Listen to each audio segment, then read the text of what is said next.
Good morning, and welcome to part two of the first installment of the NYCgurlxpat.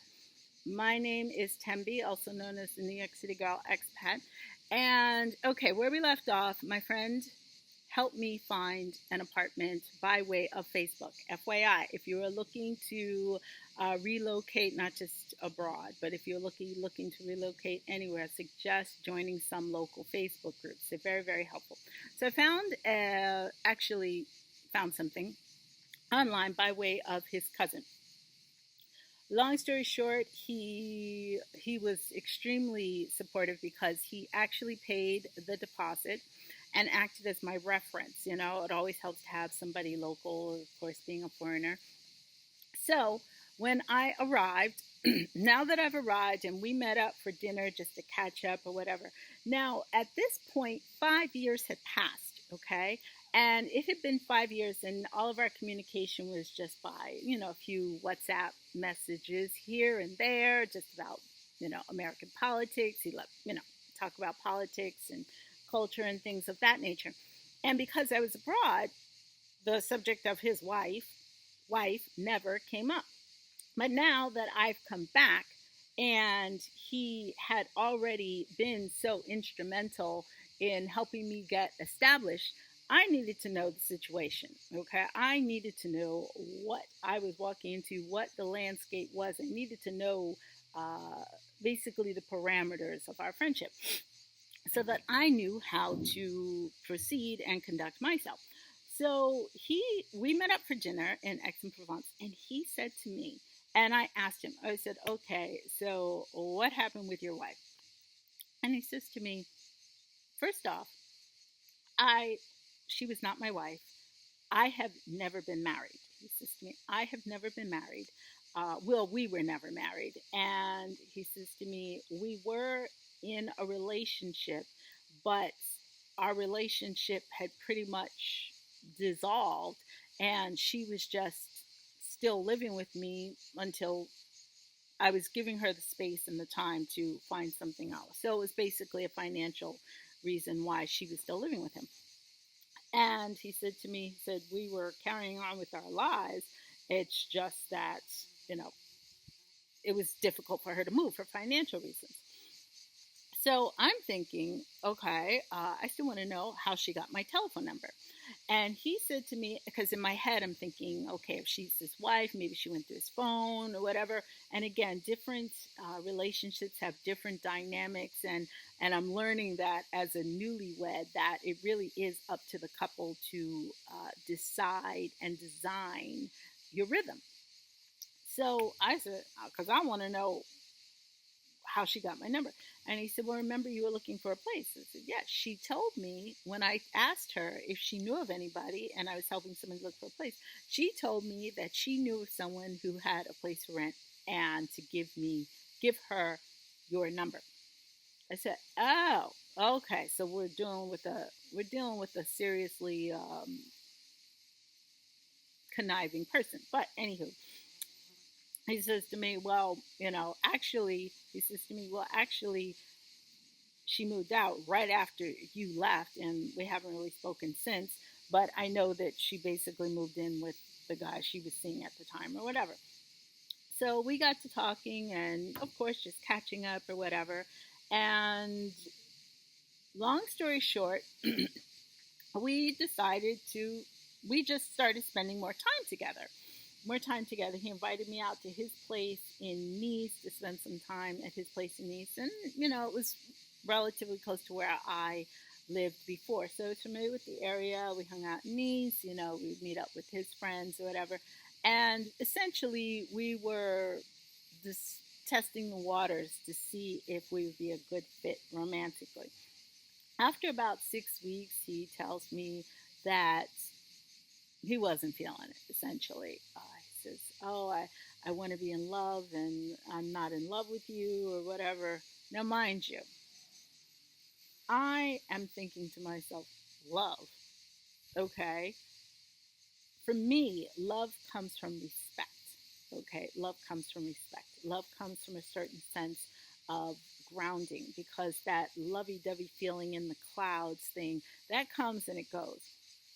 But I do understand that ultimately it has to be there in the start. Okay, it has to be there somewhere. So, I said, okay, well, remember, we're older. I mean, is that really, a priority, in terms of being and finding someone that you can count on, someone you respect, someone you can count on. The other stuff, in my opinion, this was my opinion at the time, can be developed. But anywho, if it's not working for one person, it's just not working. So went our separate ways, but he made it very clear that, he wanted to continue to support me in any way that I needed, and I let him know that I'd be there for him in any way that I could or whatever. And we continued our friendly communication, as far as everything was concerned. So that being said, I took that. I was disappointed, very clearly disappointed. Again, wasn't necessarily heartbroken because we weren't in love, but I was disappointed. Now, I had taken that disappointment as confirmation that I was meant to be single, because it had been close to 20 years since I had had a real relationship, for various reasons. And one of the reasons is that I always knew that I wanted a life abroad in some way, shape, or form. And I needed someone who fit that, or at least saw that. And in my experience, most people said that to go along with it, thinking that, oh, she'll forget about all these pipe dreams or whatever the case may be.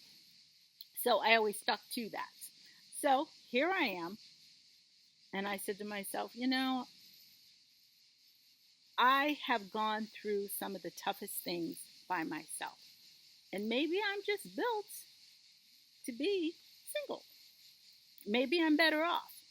After all, if I had been married, would I be here now? Well, that's my question. So, again, now at the time that this happened, we were nearing the holiday season. It was about a week or so, maybe a week or two before Thanksgiving. So it was in November. And of course, this just added to that feeling of feeling isolated, feeling alone, feeling very isolated in a new city. So, the disappointment, I decided, okay, well, clearly define what you want your future to look like. Now that you have crossed this major thing off your bucket list, what's the next step? And one of the things that I wrote down was that I wanted a home with a view of the Mediterranean Sea. And voila, here I am in a home with a loving husband sitting over the Mediterranean Sea. The other thing that I did as part of my, how do I say this, redirection, was at the time, I was taking art classes at the university. And one of the drills that we would do, which I found very, very interesting, was we would sketch a piece of art. We would sketch a piece of art, and we would be given, let's say, 3 minutes per page. So every 3 minutes, you turn the page and you start anew. You keep sketching the same thing over and over and over again. And the point of the exercise is to get yourself to stop thinking about it too much and to get into your creative flow. So I remember this. So I went back, and again, I was just kind of dealing with, okay, what do you want your future to look like? And whenever I would sketch, I would look for a piece of art with clean, simple lines, because I'm still a beginner. So I'm sketching, and I found a piece of art with a couple. Okay, so I was sketching, and that was the same day that I wrote down that I wanted to live on the Mediterranean Sea. And it's so interesting because, lo and behold, I am now part of a couple living on the Mediterranean Sea. So I share this story in hopes that uh, finding finding the inspiration or finding the way forward after disappointment. I actually just wrote a installment about another disappointment on my blog, so kind of turning that around. But I just find it so interesting because it was out of that I said to myself, I got clear. Okay, this chapter is closed. What does the next chapter look like? So just much like that drawing pad, and I'll see if I can insert a copy of the photo here, colorized copy. Think of it as a clean slate after disappointment. It's not disappointment, it's not destruction, it's a clean slate. Till next time, bye.